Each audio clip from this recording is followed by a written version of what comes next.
ಆಕೆ ಹೆಸರು ನಿವೇದಿತಾ ಜೈನ್. ಭಲೆ ಭಲೆ ಚಂದದ ಚೆಂದುಳ್ಳಿ ಹೆಣ್ಣು ನೀನು. ತುಂಬ ಚಿಕ್ಕ ಪ್ರಾಯದಲ್ಲಿ ಒಂದು ಅವಘಡದಲ್ಲಿ ಆಕೆ ತೀರ್ಕೊಂಡು ಬಿಡ್ತಾರೆ.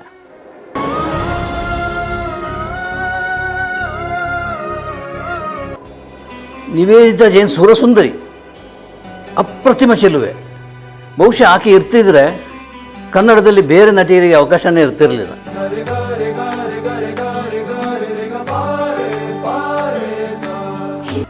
ವಿಧಿ ಕೈ ಕೊಡ್ತು.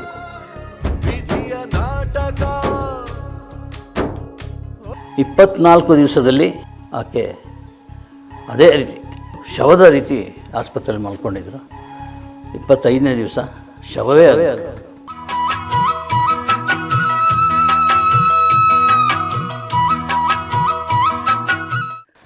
ನಮಸ್ಕಾರ. Ganesh Kasaragod, speed news channel ಕಾರ್ಯಕ್ರಮ ನೆನಪುಗಳ ಮೆರವಣಿಗೆ. ಇದು ನನ್ನದೇ ಅಂಕಣ. ನೆನಪುಗಳ ಮೆರವಣಿಗೆಯಲ್ಲಿ ಈವರೆಗಿನ ಹಲವಾರು ತಾರೆಯರನ್ನು ಎಲ್ಲ ನನ್ನ ಮೆರವಣಿಗೆ ಜೊತೆ ಬಂದಿದ್ದರು. ಅದರ ಬಗ್ಗೆ ನಿಮ್ಮ ಹತ್ರ ಹೇಳಿದ್ದೆ. ಈ ಸಂಚಿಕೆಯಲ್ಲಿ ವಿಶೇಷವಾದ ಒಬ್ಬ ತಾರೆಯ ಬಗ್ಗೆ ನಾನು ಮಾತಾಡಲಿಕ್ಕೆ ಹೊರಟಿದ್ದೀನಿ. ಹಾಡಿನಿಂದ ಶುರು ಮಾಡೋಣ. ಶಿವಸೈನ್ಯ ಅಂತ ಒಂದು cinema. Sivamani director, Shivanna hero. ಆ ಶಿವಸೈನ್ಯ ಸಿನಿಮಾದ ಒಂದು ಹಾಡನ್ನು ನೀವೀಗ ನೋಡ್ಬೋದು. ಚಿಕ್ಕಮಗಳೂರ ಚಿಕ್ಕಮಲ್ಲಿಗೆ, ಗೊತ್ತಾಯ್ತಲ್ಲ ಈ ಹಾಡು.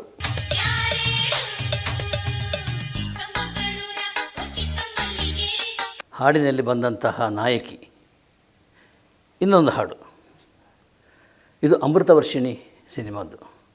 ದಿನೇಶ್ ಬಾಬು ಡೈರೆಕ್ಟ್ ಮಾಡಿರೋದು. ರಮೇಶ್ ಜೊತೆ ಆ ನಟಿ ಆ್ಯಕ್ಟ್ ಮಾಡಿರೋದು. ಸಿನಿಮಾದ ಹಾಡು ಭಲೆ ಭಲೆ ಚಂದದ ನೀನು, ಭಲೆ ಭಲೆ ಚಂದದ ಚೆಂದುಳ್ಳಿ ಹೆಣ್ಣು ನೀನು. ಈ ಎರಡು ಹಾಡುಗಳ ಹೀರೋಯಿನ್ ಒಬ್ಬಾಕೆ. ಆಕೆ ಹೆಸರು ನಿವೇದಿತಾ ಜೈನ್. ಕೇವಲ 19 ವರ್ಷದಲ್ಲಿ ಸುಮಾರು ಒಂದು 30 ಸಿನಿಮಾದಲ್ಲಿ, ತಮಿಳು ಎಲ್ಲ ಕನ್ನಡ ಎಲ್ಲ ಸೇರಿಕೊಂಡು ಮಾಡಿರುವಂಥ ಸಿನಿಮಾ. ಆಕೆ ಕನ್ನಡ ಚಿತ್ರರಂಗದಲ್ಲಿ ಮೆರೆದಿದ್ದು ಕೇವಲ 4 ವರ್ಷ ಮಾತ್ರ. ತುಂಬ ಚಿಕ್ಕ ಪ್ರಾಯದಲ್ಲಿ ಒಂದು ಅವಘಡದಲ್ಲಿ ಆಕೆ ತೀರ್ಕೊಂಡು ಬಿಡ್ತಾರೆ. ನಿವೇದಿತಾ ಜೈನ್ ಸುರಸುಂದರಿ, ಅಪ್ರತಿಮ ಚೆಲುವೆ. ಬಹುಶಃ ಆಕೆ ಇರ್ತಿದ್ರೆ ಕನ್ನಡದಲ್ಲಿ ಬೇರೆ ನಟಿಯರಿಗೆ ಅವಕಾಶನೇ ಇರ್ತಿರಲಿಲ್ಲ. ಅಷ್ಟು ಚಂದದ ಚೆಲುವೆ. ವಿಧಿ ಕೈ ಕೊಡ್ತು.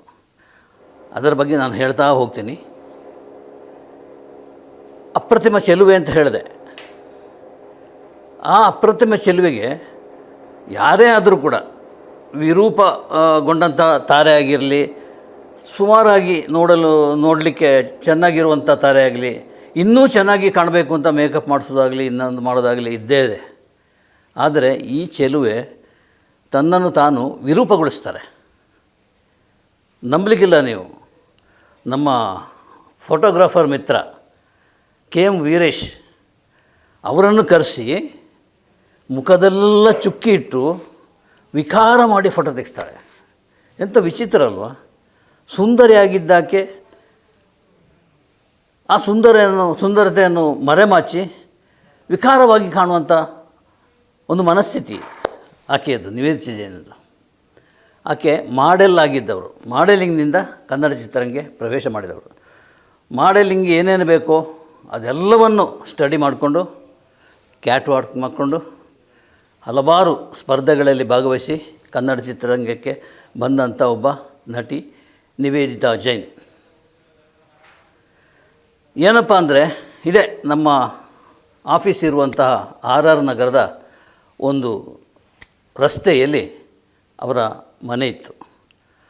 ಆ ಮನೆಯ ಟೆರೆಸ್ ಮೇಲೆ ಆಕೆ ವಾಕ್ ಮಾಡ್ತಿದ್ದಾಗ, ಅಂದರೆ ಕ್ಯಾಟ್ ವಾಕ್ ಮಾಡ್ತಿದ್ದಾಗ ಕೆಳಗೆ ಬಿದ್ದಲು, ನೆಲಕ್ಕೆ ಬಿದ್ದು ತಲೆ ಹೊಡೆದು ಹೋಯಿತು. ಮತ್ತೆ ಆಕೆ ಚೇತರಿಸ್ಕೊಳ್ಳಿಲ್ಲ. ಆಸ್ಪತ್ರೆಯಲ್ಲಿ 24 ದಿವಸ ಒದ್ದಾಡಿ ಪ್ರಾಣ ಬಿಟ್ಟಳು. ಇದಿಷ್ಟು ಕತೆ ಇರೋದು, ಇದಿಷ್ಟು ನಡೆದ ಘಟನೆ ಅಂತ ಹೇಳ್ತಾ ಇರೋದು. ಇದರ ಬಗ್ಗೆ ವಿಚಾರಿಸೋಣ ಅಂತ ಆಗ ನಾನು ಆಕೆಯ ತಂದೆ ತಾಯಿ ಇರುವಂಥ ಮನೆಗೆ ನಾನು ಹೋಗಿದ್ದೆ. ನಿವೇದಿತಾ ಜೈನ್ ಅವರ ತಂದೆ ಹೆಸರು ರಾಜೇಂದ್ರ ಜೈನ್. ಅವರು ಎಕ್ಸ್ ಮಿಲಿಟರಿ ಆಫೀಸರ್. ಅವರ ಬಾಡಿ ಸ್ಟ್ರಕ್ಚರು ಅಬ್ಬಬ್ಬಬ್ಬ, ಮಿಲಿಟ್ರಿ ಸೈನಿಕನಿಗೆ ಹೇಳಿ ಮಾಡಿಸಿದಂಥ ವ್ಯಕ್ತಿ. ಕೇರಳದವರು, ಮಲಯಾಳಿ. ಅವರು ಮಿಸ್ಸಸ್ ಹೆಸರು ರೂಪಾ ಜೈನ್ ಅಂತ. ಸುರೂಪ ಅವರು ಅಸ್ಸಾಮಿಯವರು. ಸೈನಿಕರಾಗಿರುವಾಗ ಅಸ್ಸಾಮಿ ಚಲುವೆಯನ್ನು ಮದುವೆ ಆದ್ದು ಈ ರಾಜೇಂದ್ರ ಜೈನ್. ಸೊ ಅವರು ಇಬ್ಬರು ಮಕ್ಕಳು. ಒಬ್ಬರು ನಿವೇದಿತಾ ಜೈನ್, ಸಿನಿಮಾದಲ್ಲಿ ಮಾಡೆಲಿಂಗ್ನಲ್ಲಿ ಇಂಟ್ರೆಸ್ಟ್ ಇರುವಂಥದ್ದು. ಆಕೆಯ ತಂಗಿ ಲಿಪಿಕಾ ಜೈನ್. ಅವರಿಗೆ ಇದೆಲ್ಲ ಇಡಿಸಲ್ಲ, ಈ ಸಿನಿಮಾ ಮಾಡೆಲಿಂಗ್ ಇದೆಲ್ಲ. ಇದು ಸ್ಟಡಿ, ಏನಿದ್ರೂ ಓದಿ ಯಾವುದಾದ್ರೂ ಉದ್ಯೋಗ ಮಾಡಬೇಕು ಅಂತ ಆಕೆಯ ಆಸೆ. ಸೊ ನನ್ನ ಮನೆಗೆ ಹೋದಾಗ ಆರ್ ಆರ್ ನಗರದ, ಅಂದರೆ ಅವರು ಮನೆ ಚೇಂಜ್ ಮಾಡಿದ್ರಾಗ. ಯಾಕಂದರೆ ನಿವೇದಿತಾ ಇದ್ದ ಮನೆ ಇದೆಯಲ್ಲ, ಅದು ಸದಾ ಮಗಳ ನೆನಪನ್ನು ಮಾಡಿಕೊಡ್ತದೆ. ಆಕೆ ಓಡಾಡಿದ್ದ ಜಾಗ, ಆಕೆ ಮಲಗ್ತಿದ್ದ ರೂಮು, ಇದೆಲ್ಲ ನೋಡೋದು ಕಷ್ಟ ಅಂಥೇಳಿ ಮನೆ ಚೇಂಜ್ ಮಾಡಿದರು ಇನ್ನೊಂದು ಮನೆಯಲ್ಲಿ. ಆ ಮನೆಗೆ ನಾನು ಹೋಗಿರೋದು. ಹೋದಾಗ ನನ್ನನ್ನು ಬರಮಾಡಿಕೊಂಡಿದ್ದು ಒಂದು ನಾಯಿ, ಒಂದು ಮುದಿ ನಾಯಿ. ಅದು ಮುದಿ ಆಗಿಬಿಟ್ಟಿದೆ. ಆಮೇಲೆ ಗೊತ್ತಾಯಿತು ಅದು ಕುರುಡು ನಾಯಿ ಅಂತ. ಆಮೇಲೆ ಗೊತ್ತಾಯಿತು ಆ ನಾಯಿ ಮರಿ ಆಗಿರುವಾಗ ಯಾವತ್ತೋ ಒಂದು ಚಿತ್ರೀಕರಣಕ್ಕೆ ಹೋದಾಗ, ಶೂಟಿಂಗ್ ಹೋದಾಗ, ನಮ್ಮ ನಿವೇದಿತಾ ಜೈನ್ ಕಾರಲ್ಲಿ ಬರ್ತಿರುವಾಗ ಬಿದ್ದು ಒದ್ದಾಡ್ತಿತ್ತಂತೆ ರಸ್ತೆ ಬದಿಯಲ್ಲಿ. ಸೊ ಅದನ್ನು ತಗೊಂಡು ಬಂದು ಸಾಕಿರೋದು. ಆ ನಾಯಿ ದೊಡ್ಡದಾಗಿದೆ, ಮುದಿಯಾಗಿದೆ. ನಾಯಿಗೆ ನಿವೇದಿತಾ ಜೈನ್ ಅಂದರೆ ಪ್ರಾಣ. ಆಕೆ ತೀರ್ಕೊಂಡಾಗ ಆ ನಾಯಿ, ಆಕೆ ಒಂದು ಪ್ರತ್ಯೇಕವಾದ ಒಂದು ಚೇರಿತ್ತು. ಆ ಚೇರಿನ ಮೇಲೆ ಮುಖ ಇಟ್ಟು ಅಳ್ತಾ ಕೂತ್ಕೊಂಡಿತ್ತಂತ 3-4 ದಿವಸ, 3-4 ವಾರ. ಊಟ, ಅದಕ್ಕೆ ಆಹಾರ ಅದು ಯಾವುದೂ ತಗೊಳ್ತಾ ಇರಲಿಲ್ಲ. ಬರೀ ಅಳು. ಇಂಥ ನಾಯಿ.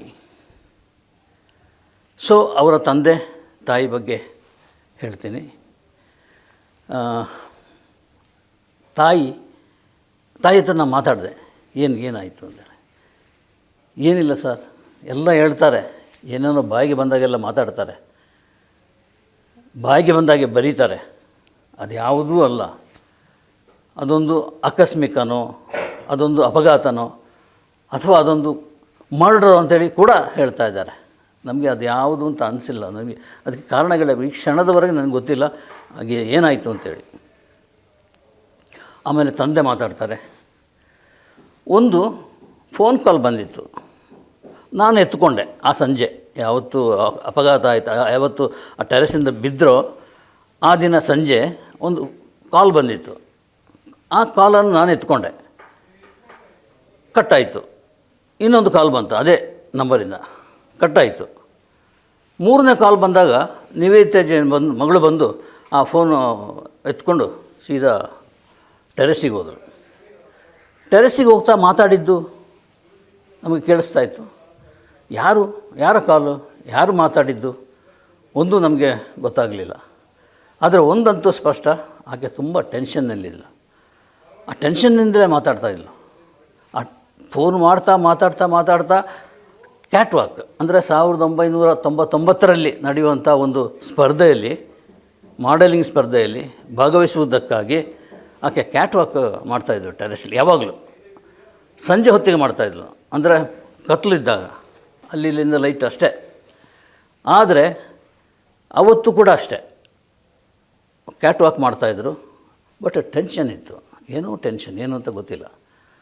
ಜನ ನೋಡೋದಿರಲಿ ಅಂತೇಳಿ ರಾತ್ರಿ ಸಂಜೆ ಹೊತ್ತು ಆ ಟೆರೆಸ್ ಮೇಲೆ ಕ್ಯಾಟ್ ವಾಕ್ ಮಾಡ್ತಾಯಿದ್ದು. ಸ್ವಲ್ಪ ಹೊತ್ತು ನಾವು ಅವಕ್ಕೆ ಮಾತಾಡ್ತಿದ್ದದನ್ನು ಗಮನಿಸ್ತಾ ಇದ್ವಿ. ಅಪ್ಪ ರಾಜೇಂದ್ರ ದೈನ್ ಹೇಳ್ತಾ ಇರೋದು ನೋಡ್ತಾ ಇದ್ವಿ, ಕೇಳ್ತಾ ಇದ್ವಿ. ಸ್ವಲ್ಪ ಟಪ್ ಅಂತ ಸೌಂಡ್ ಬಂದ ಕೂಡಲೇ ನಾವು ಓಡಿದರೆ ರಕ್ತದ ಮೊಡದಲ್ಲಿ ಬಿದ್ದಿದ್ರು. ಪೂರ್ತಿ ಬ್ಲಡ್, ತಲೆ ಒಡೆದೋಗಿತ್ತು. ನನಗೆ ಜೀವನೇ ಹೊರಟುಬಿಡ್ತು. ಏನು ನಮ್ಮ ಹೆತ್ತ ಮಗಳು ಈ ಥರ ಅಪಘಾತದಲ್ಲಿ, ಆಘಾತದಲ್ಲಿ ಬಿದ್ದು ಸಾಯ್ದಂದ್ರೆ ಏನು? ಆ ಟೆರೆಸ್ನಿಂದ ಬಿದ್ದು ಸಾಕು, ತಲೆಯಲ್ಲೇ ಫಸ್ಟ್ ಹೊಡೆದಿರೋದು ನೆಲಕ್ಕೆ. ಸೊ ಚಿಂದಿ ತಲೆ 2 ಭಾಗ ಆಯಿತು ಅಂತೇಳಿ ತಕ್ಷಣ ಆಸ್ಪತ್ರೆ ಸಾಗಿಸಿದ್ರು. ಆಸ್ಪತ್ರೆಯಲ್ಲಿ ಒಂದು ಸುಮಾರು ಪ್ರಜ್ಞೆ ಇಲ್ಲ. ಅಕಸ್ಮಾತ್ ಪ್ರಜ್ಞೆ ಬಂದರೂ ಕೂಡ ಮಿದುಳು ಡೆಡ್ ಆಗಿರ್ತದೆ, ಮುಂದೆ ಏನೂ ಪ್ರಯೋಜನ ಇಲ್ಲ. 24 ದಿವಸದಲ್ಲಿ ಆಕೆ ಅದೇ ರೀತಿ ಶವದ ರೀತಿ ಆಸ್ಪತ್ರೆಯಲ್ಲಿ ಮಲ್ಕೊಂಡಿದ್ರು. 25ನೇ ದಿವಸ ಶವವೇ ಆಗಿಬಿಟ್ರು. ಆಕೆದೊಂದು ದೊಡ್ಡ ಆಸೆ ಇತ್ತು, ಅದಂದರೆ ನೇತ್ರದಾನ ಮಾಡಬೇಕು ಅಂತ. ದಾನ ಮಾಡೋದ್ರಲ್ಲಿ ತುಂಬ ಪ್ರಸಿದ್ಧೆ ಆಕೆ. ಸಿಕ್ಕಿದವ್ರಿಗೆ ಕೊಡ್ತಾಯಿದ್ಲು. ಅದೇ ರೀತಿ ಕಣ್ಣು ದಾನ ಮಾಡಬೇಕು ಅಂತ. ಆದರೆ ಆ ದಾನ ಮಾಡಲಿಕ್ಕೆ ಆಕೆ ಕೈಲಿ ಆಗಿಲ್ಲ. ಯಾಕೆಂದರೆ ಈ 24 ದಿವಸದಲ್ಲಿ ಆಕೆಯ ಕಣ್ಣು ಕೊಳ್ತೋಗಿತ್ತು ಅಂತೇಳಿ ತಂದೆಯವರೇ ಹೇಳಿದರು. ಆದ್ದರಿಂದ ಆ ಒಂದು ಆಸೆ ಈಡೇರಲಿಲ್ಲ. ಇದು ಆಕೆಯ ಸಾವಿನ ಕಥೆಯನ್ನು ತಂದೆ ತಾಯಿ ನನ್ನ ಹತ್ರ ನಿರೂಪಿಸಿದ್ದು. ಆಗ ಇನ್ನೂ ಒಂದು ವಿಶೇಷ ಏನಂದರೆ, ದಾನ ಮಾಡೋ ಬಗ್ಗೆ ನಾನು ಹೇಳಿದೆ. ಸಿಕ್ಕಿದ್ದನ್ನು ದಾನ ಮಾಡ್ತಾಯಿದ್ಲು ಅಂತೇಳಿ.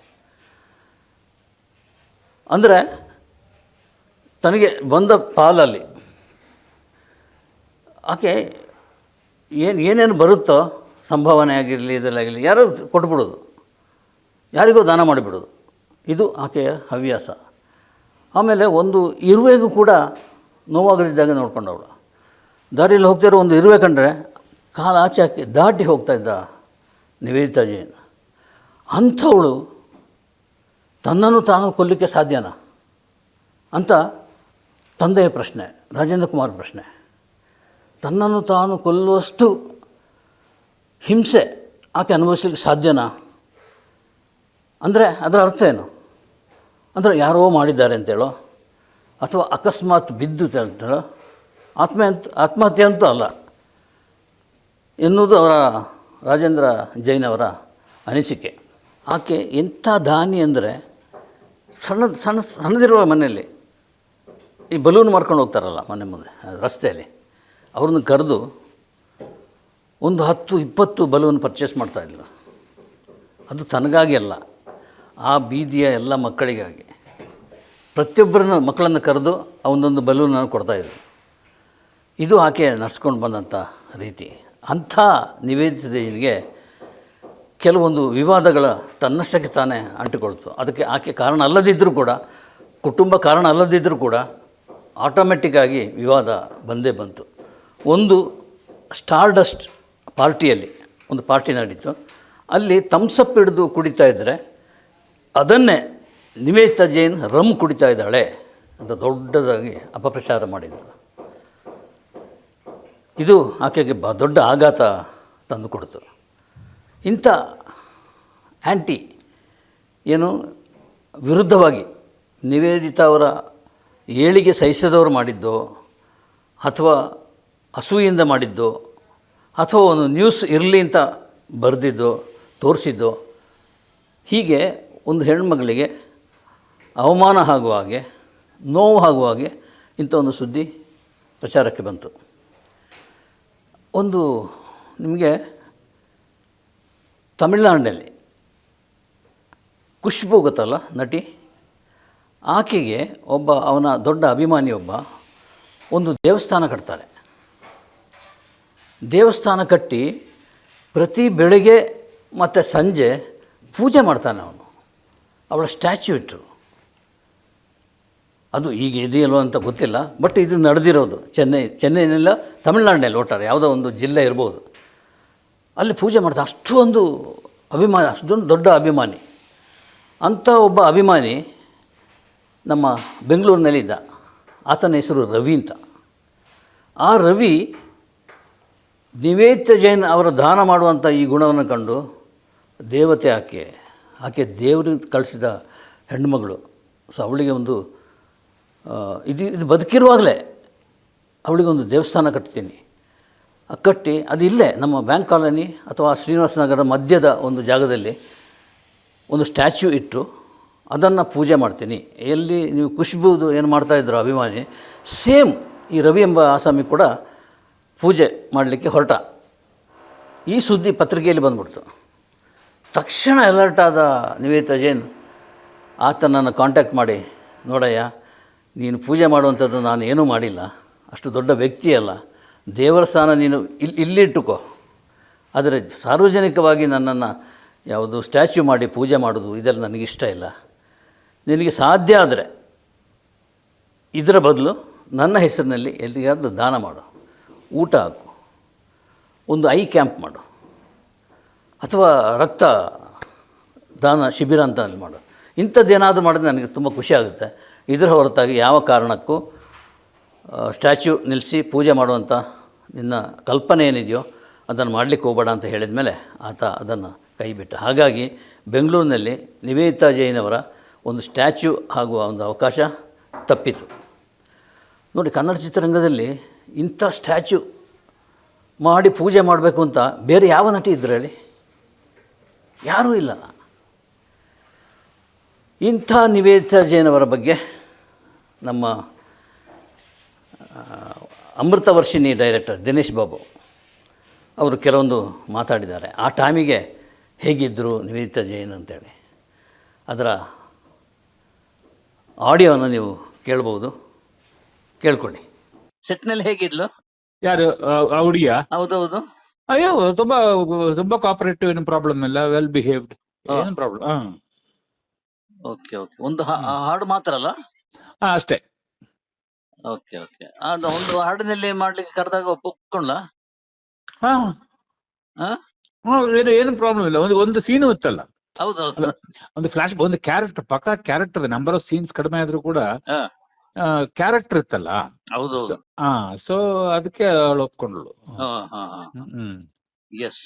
ಅಲ್ಲ, ಈಗ ಸೆಟ್ಟಿಗೆ ಬಂದಾಗ ಗಾಂಚಾಲಿ ತೋರಿಸೋದು ಅದು ಅಯ್ಯೋ, ಯಾವ್ದು ಇಲ್ಲ, ಆತರ ಯಾವ್ದು ಇಲ್ಲ. ವೆರಿ ಡೀಸೆಂಟ್ ಅಲ್ಲ ಸರ್? ನನಗೆ ಇಷ್ಟು 50 ಫಿಲ್ಮ್ಸ್ ಮಾಡೋದ್ರಲ್ಲಿ ನನಗೆ ಇದುವರೆಗೂ ಯಾವ ಆರ್ಟಿಸ್ಟ್ ಆತರ ಪ್ರಾಬ್ಲಮ್ ಕ್ರಿಯೇಟ್ ಮಾಡಿಲ್ಲ ಸರ್. ಯಾರು? ಯಾವುದು ಸರ್? ಈ 50 ಫಿಲ್ಮ್ಸ್ ಅಲ್ಲಿ ಫ್ಯಾಂಟಾಸ್ಟಿಕ್. ಇದು ಆಶ್ಚರ್ಯ. ಇದು ಯಾರು ಎಲ್ಲ ನನಗ್ ಬರೋರು ಎಲ್ಲ ಕರೆಕ್ಟ್ ಟೈಮಲ್ಲಿ ಬರೋದು. ಏನು ನನಗೆ ಏನು ಪ್ರಾಬ್ಲಮ್ ಇಲ್ಲ. ಅದು ಲಕ್ಕಿ, ಆ ವಿಷಯದಲ್ಲಿ ಸ್ವಲ್ಪ ಲಕ್ಕಿ. ನಿವೇದಿತಾ ಜೈನ್ ಎಷ್ಟು ದಿವಸ ಶೂಟ್ ಇತ್ತು? 4-5 ಡೇಸ್ ಇರ್ಬೋದು ಮ್ಯಾಕ್ಸಿಮಮ್. 4-5 ಡೇಸ್. ಸಾಂಗ್ ಆಮೇಲೆ ಒಂದು ಸೀನ್ ಇತ್ತು ಅಷ್ಟೇ. ಎಸ್, ಬಾರಿ ಎಂಜಾಯ್ ಮಾಡಿದ್ರಲ್ಲ? ಏನು ಪ್ರಾಬ್ಲಮ್ ಇಲ್ಲ, ಎಲ್ಲರ ಫ್ರೆಂಡ್ಲಿ ಬಿಹೇವ್ ಮಾಡೋದು. ಆಮೇಲೆ ಈ ಆಕ್ಸಿಡೆಂಟ್ ಇದು ಸುದ್ದಿ ಗೊತ್ತಾದಾಗ ಏನ್ ಅನ್ಸು? ಇಲ್ಲ, ಅದು ಇಟ್ ವಾಸ್ ವೆರಿ ಸ್ಯಾಡ್. ಚಿಕ್ಕ ಹುಡುಗಿ ಅವಳು, ಅವಳ ಏಜ್ ಎಲ್ಲ ಜಾಸ್ತಿ ಇಲ್ಲ ಆ ಟೈಮಲ್ಲಿ. ಇನ್ನು ಅದು ಆಕ್ಚುಲಿ ಏನ್ ನಡೆದಿದೆ ಅಂದ್ರೆ ಗೊತ್ತಿಲ್ವಲ್ಲ. ನನಗೆ ಏನ್ ಕ್ಲೋಸ್ ಅಂದ್ರೆ ಅವಳು father Malayali. Malayali father. Correct. ಮಾತಾಡಿದ್ರ ಅವ್ರ ತರ? ಆಫ್ಕೋರ್ಸ್. ಓ, ಆಮೇಲೆ ಮಾತಾಡಿಲ್ಲ? ಆಮೇಲೆ ಸಿಕ್ಕಿಲ್ಲ. ಅವ್ರ ವರ್ತನೆ ಹೇಗಿದೆ? ಎಕ್ಸ್ ಮಿಲಿಟರಿ ಅಲ್ಲ? ಹೌದಾ, ಅದು ಗೊತ್ತಿಲ್ಲ ಅಷ್ಟು. 1 or 2 ಟೈಮ್ಸ್ ಮೀಟ್ ಮಾಡಿದೆ ಅಷ್ಟೇ. ಎಕ್ಸ್ ಮಿಲಿಟರಿ ಅವರು. ಹೌದು. ಅವರು ಈ ಯಾವುದೋ ಒಂದು ಬೀದಿ ಬದಿಯಲ್ಲಿ ಒಂದು ನಾಯಿ ಮರಿ ಸಿಕ್ಕಿ ಅದನ್ನ ಕರ್ಕೊಂಡೋಗಿ ಸಾಕಿದ್ಲು. ಅದು ಅವಳ ಸಾಯೋ ಟೈಮಿಗೆ ಕುರುಡಾಗಿತ್ತು. ಅದು ಅಲ್ಲಿ ಊಟ ಮಾಡದೆ ಫುಡ್ ತಗೊಳ್ಳಿಲ್ಲ, ಅದು ಹಾಗೆ ಸತ್ತೋಯ್ತು. ಅಯ್ಯೋ, ಅದು ಒಂದು ಟ್ರಾಜಿಡಿ ಅದಲ್ಲಿ. ಅಲ್ಲ, ನಿಮ್ಗೆ ಏನ್ ಅನ್ನಿಸ್ತು ಆಕೆ ಒಂದು ಆಕ್ಸಿಡೆಂಟ್ ಆಗಿ ತೀರ್ಕೊಂಡಾಗ? ಒಬ್ಬಳು ನಾಯಕಿ ಹೋಗ್ಬಿಟ್ಲಲ್ಲ. ಇಲ್ಲ, ಡೆಫಿನೆಟ್ ಸ್ಯಾಡ್ ಸರ್. ನಮಗ್ ಗೊತ್ತಿಲ್ಲ, ನನ್ ಜೊತೆ ವರ್ಕ್ ಮಾಡಿದ್ದವಳು. ಡೆಫಿನೆಟ್ ಒಂದು ಫೀಲಿಂಗ್ ಇರ್ತಾರೆ, ಪಾಪ ಈ ತರ ಆಯ್ತಲ್ಲ ಅಂತ. ಡೆಫಿನೆಟ್ ಅದೊಂದು ಫೀಲಿಂಗ್ ಇದೆ. ಇನ್ನೊಂದು ಚಿಕ್ಕ ವಯಸ್ಸು, ಆ ವಯಸ್ಸೆಲ್ಲ ಎಷ್ಟೋ ಅಚೀವ್ ಮಾಡ್ಬೇಕಾಗಿತ್ತು. ಇಂಡಸ್ಟ್ರಿಯಲ್ಲಿ ಒಂದು ಜಸ್ಟ್ ಸ್ಟಾರ್ಟಿಂಗ್. ಆ ತರ ಇತ್ತಲ್ಲ ಅದು. ಅಷ್ಟೇ ಯೂತ್ ಇತ್ತು. ಅಷ್ಟು ಏಜ್ ಎಲ್ಲ ಹೋಗ್ಬಾರ್ದು ಸರ್, ಅದೆಲ್ಲ ಕಷ್ಟ. ಹೌದೌದು, ಸಹಿಸೋದು ಕಷ್ಟಪ್ಪ. correct. ನಮ್ಗೆ ಇಷ್ಟೊಂದು ಫೀಲ್ ಆಗುತ್ತೆ, ಆ ತಂದೆ ತಾಯಿ ಹೇಗೆ ಅದನ್ನ. ಅಯ್ಯೋ ಕರೆಕ್ಟ್. ಆ? ಇಪ್ಪ 85-90 ಎಲ್ಲ ಓಕೆ, ಒಂದು ಲೈಫ್ ಫುಲ್ ಕಂಪ್ಲೀಟ್ ಆದ್ಮೇಲೆ ಪ್ರಾಬ್ಲಮ್ ಇಲ್ಲ, ಎಷ್ಟು ಹೌದು. ಫೀಲ್ ಬರೋಲ್ಲ. ಹೌದು. ಇದು 19, 20, 22 ಅಷ್ಟೇ. ಅಷ್ಟೇ ಏಜ್, ತುಂಬಾ ಕಡಿಮೆ ಅಲ್ಲ ಅವಳು. ತುಂಬಾ ಕಮ್ಮಿ. ಹೌದು. ಶಿವಣ್ಣನ ಜೊತೆ ಮಾಡಿದ್ಲು. ಕರೆಕ್ಟ್. ಶಿವಶೈನೆ. ರೈಟ್. ಅದೇ ಏನಾಯ್ತು ಸರ್, ಇದು ಸ್ಟ್ರೈಕ್ ಕೇಸ್ ಹಾಕಿದಾರೆ ಅಂತಿಲ್ಲ ಇವರು ಮಲ್ಟಿಪ್ಲೆಕ್ಸ್. ಹೌದೌದು. ಇವರು ಸುಪ್ರೀಂ ಕೋರ್ಟ್ಗೆ ಹೋಗಿದಾರಲ್ಲ, ಯಾರು? ಇವರು ಥಿಯೇಟರ್ನವರು, ಮಲ್ಟಿಪ್ಲೆಕ್ಸ್ ನವರು. ಎಲ್ಲ ಹೋಗಿದ್ದಾರೆ. ನಮ್ಗೆ ನಷ್ಟ ಆಗ್ತಾ ಇದೆ ಅಂತ ಹೇಳಿ. ಆಮೇಲೆ ಇವರು ಹೊಂಬಾಳೆ ಫಿಲ್ಮ್ಸ್ ಹೋಗಿದೆ ಅಂತೆ. ಹೌದೌದು, ಮೊಳೆ ಹೋಗಿದ್ದಾರೆ. Right sir. Yes sir, thank you. Okay, thank you sir. ಇದು ದಿನೇಶ್ ಬಾಬು ಅವರು ಮಾತಾಡಿದ್ದು ಅವರ ನಿವೇದಿತಾ ಜೈನ್ ಬಗ್ಗೆ. ಹೀಗೆ ನಿವೇದಿತಾ ಜೈನ್ ಎಂಬ ಒಬ್ಬ ನಾಯಕಿ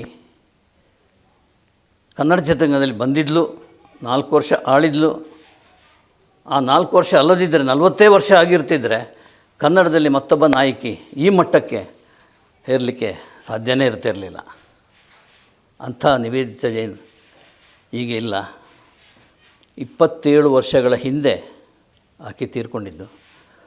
19 + 27 37, 41 ವರ್ಷ. ಈಗ ಆಕೆ ಬದುಕಿರ್ತಿದ್ರೆ 19+ ಅಂದರೆ ಆಕೆ ಆಗಿನ ವಯಸ್ಸು 27 ವರ್ಷ. ಸೊ ಅಷ್ಟು ವರ್ಷ ಆಗಿರ್ತಿತ್ತು ಆಕೆಗೆ. ಪ್ರಬುದ್ಧವಾದ ನಟಿಯಾಗಿ ಬೆಳೀತಾ ಇದ್ದು, ಕನ್ನಡ ಚಿತ್ರರಂಗಕ್ಕೆ ಒಂದು ಆಸ್ತಿ ಆಗ್ತಿದ್ಲು. ಆದರೆ ಕೊನೆಯ ದಿನಗಳಲ್ಲಿ, ಅಂದರೆ ಈ ಆಕ್ಸಿಡೆಂಟ್, ಟೆರೆಸ್ ಮೇಲಿನ ಕೆಳಗೆ ಬೀಳುವ ಅದಕ್ಕಿಂತ ಮೊದಲು ಒಂದು ನಿರ್ಧಾರಕ್ಕೆ ಆಕೆ ಬಂದಿದ್ಲಂತೆ, ನನಗೆ ಚಿತ್ರರಂಗ ಸಾಕು, ಬೇಡ, ಚಿತ್ರರಂಗಕ್ಕೆ ಗುಡ್ ಬೈ ಹೇಳಿ ಮಾಡೆಲಿಂಗ್ ಕ್ಷೇತ್ರದಲ್ಲಿ ಏನಾದರೂ ಸಾಧಿಸಬೇಕು ಅಂತ ಆಕೆ ಯೋಚನೆ ಮಾಡಿದ್ದು ನಿಜ. ಈ ವಿಷಯವನ್ನು ಅವರ ಹೆತ್ತವರು, ಪೇರೆಂಟ್ಸ್ ನನ್ನ ಹತ್ರ ಹೇಳಿದರು. ಆಮೇಲೆ ಪೇರೆಂಟ್ಸ್ ಏನು ಮಾಡಿದ್ರು ಅಂದರೆ, ಆಕೆಯ ನಿರ್ಗಮನದ ನಂತರ ಒಂದು ಟ್ರಸ್ಟ್ ಮಾಡಿದರು. ಟ್ರಸ್ಟ್ ಮಾಡಿ ಯಾರು ನಿವೇದಿತಾ ಜೈನ್ ಯೂಸ್ ಮಾಡ್ತಾಯಿದ್ರೋ ಬಟ್ಟೆ ಬರೆ, ಸಿಕ್ಕಾಪಟ್ಟೆ ಸೀರೆಗಳಿತ್ತು, ಸಿಕ್ಕಾಪಟ್ಟೆ ರವಿಕೆ, ಸಿಕ್ಕಾಪಟ್ಟೆ ಏನು ಚಪ್ಪಲಿ, ಆಮೇಲೆ ಅವರ ಬೆಡ್, ಅವರು ಉಪಯೋಗಿಸ್ತಿದ್ದ ಎಲ್ಲ ದೈನಿಕ ಯೂಸ್ ಮಾಡ್ತಿದ್ದಂಥ ವಸ್ತುಗಳು, ಇದೆಲ್ಲವನ್ನು ಅನಾಥಾಶ್ರಮಕ್ಕೆ ದಾನ ಮಾಡಿದರು ಅವರು. ಯಾಕಂದರೆ ಆ ಮಗಳ ದಾನದ ಗುಣ ಪ್ರೇರೇಪಿತಗೊಂಡು ಅವರ ಹೆತ್ತವರು ಮಾಡಿದ ಈ ಕೆಲಸ. ಸೊ ಒಬ್ಬ ಅದ್ಭುತ ಚೆಲುವೆ ನಿವೇದಿತಾ ಜೈನ್ ಈಗ ನಮ್ಮ ಜೊತೆ ಇಲ್ಲ. ಆಕೆಯ ನೆನಪು ಯಾವತ್ತೂ ಮಾಸುವಂಗಿಲ್ಲ. ಭಲೆ ಭಲೆ ಚಂದದ ಚೆಂದೋಡಿ ಹಾಡಿನಲ್ಲಿ ಕುಣಿದ ಚಿಕ್ಕಮಗಳೂರ ಚಿಕ್ಕ ಮಲ್ಲಿಗೆ ಹಾಡಿನ ಈ ನಟಿ ಈಗ ಬರೀ ನೆನಪು ಮಾತ್ರ. ಆ ನೆನಪುಗಳ ಮೆರವಣಿಗೆಯಲ್ಲಿ ನಿವೇದಿತಾ ಜೈನ್ ಬಂದಿದ್ದಾರೆ, ಅದನ್ನು ನಾನು ನಿಮ್ಮ ಮುಂದೆ ಹೇಳಿದ್ದೀನಿ. ಸೊ ಮುಂದಿನ ಮೆರವಣಿಗೆಯಲ್ಲಿ ಇನ್ನೊಬ್ಬ ತಾರೆ, ಇನ್ನೊಬ್ಬ ನಿರ್ದೇಶಕ, ಇನ್ನೊಬ್ಬ ಟೆಕ್ನಿಷಿಯನ್ ಬಗ್ಗೆ ಮಾತಾಡಲಿಕ್ಕೆ ಬರ್ತೀನಿ. ಅಲ್ಲಿವರೆಗೆ ನಮಸ್ಕಾರ.